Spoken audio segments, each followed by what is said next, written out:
NewsNation political editor and host of The Hill Sunday, Chris Stirewalt. Okay, Chris, we just heard Larry say it's like so close, too close to call. You know, so many people, I'm going to ask you the question everyone keeps asking me and that I keep asking experts like you. What are the chances we're going to know by tomorrow night who won this thing? Pretty decent. There's three possibilities. The polls are right, and this is going to take forever.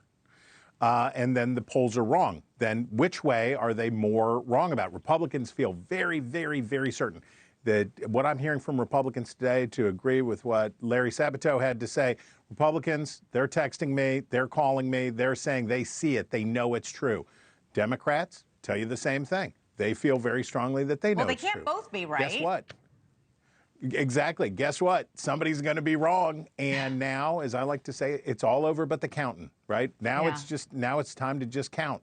We're going to see this play out tomorrow. If I were a betting man, I guess I am a betting man, but if I were going to bet on this, I would say I wouldn't be surprised if by 9:30 Eastern time tomorrow we had a pretty good idea which option we were headed toward. Are we going to deadlock? Are you and me going to get to spend Thanksgiving in the capital of Pennsylvania or Wisconsin as we're counting hanging chads? Or do we see voters breaking one way or the other? Remember, low propensity voters are hard to poll for the same reason that they're low propensity voters. Yeah. And so we don't know what's underneath, what's the last card that we're going to flip over, and we're getting ready to find out. So there are signs, Chris, that voters who are late deciders are breaking toward Harris. Among the 8% of voters who said they just decided who they were going to vote for, Harris is winning 55% of them. Is that significant?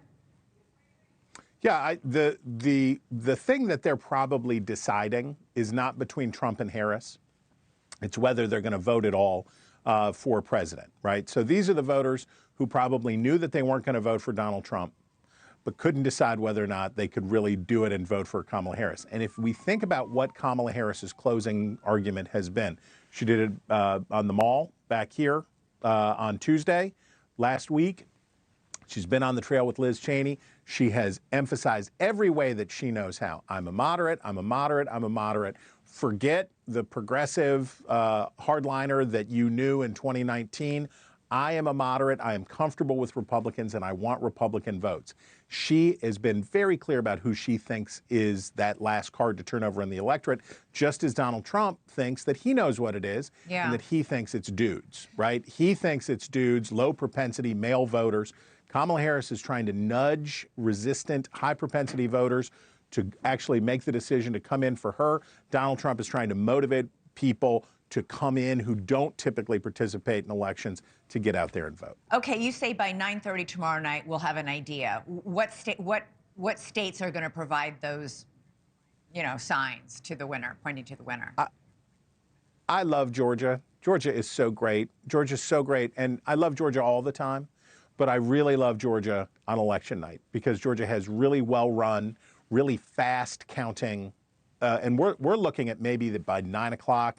We'll have 80% of the vote counted in Georgia. So we're going to get to see very quickly how it's shaking out in Georgia. And then comes North Carolina coming in at 7:30, another 7:30 East Coast, another very well-run state for elections with a strong history for a fast count, quick returns. We're going to get to see these core counties early in the evening that are going to tell us, are we headed for deadlock? Are we headed for Harris has got a boost or Trump's got a boost? And by 9:30, you and I will be talking about that very stuff. You'll be grilling me on those very questions. I will if I meet. Thanks so much for watching. Go to joinnn.com to find NewsNation on your television provider. And don't forget to click the red subscribe button below to get more of NewsNation's fact-driven, unbiased coverage.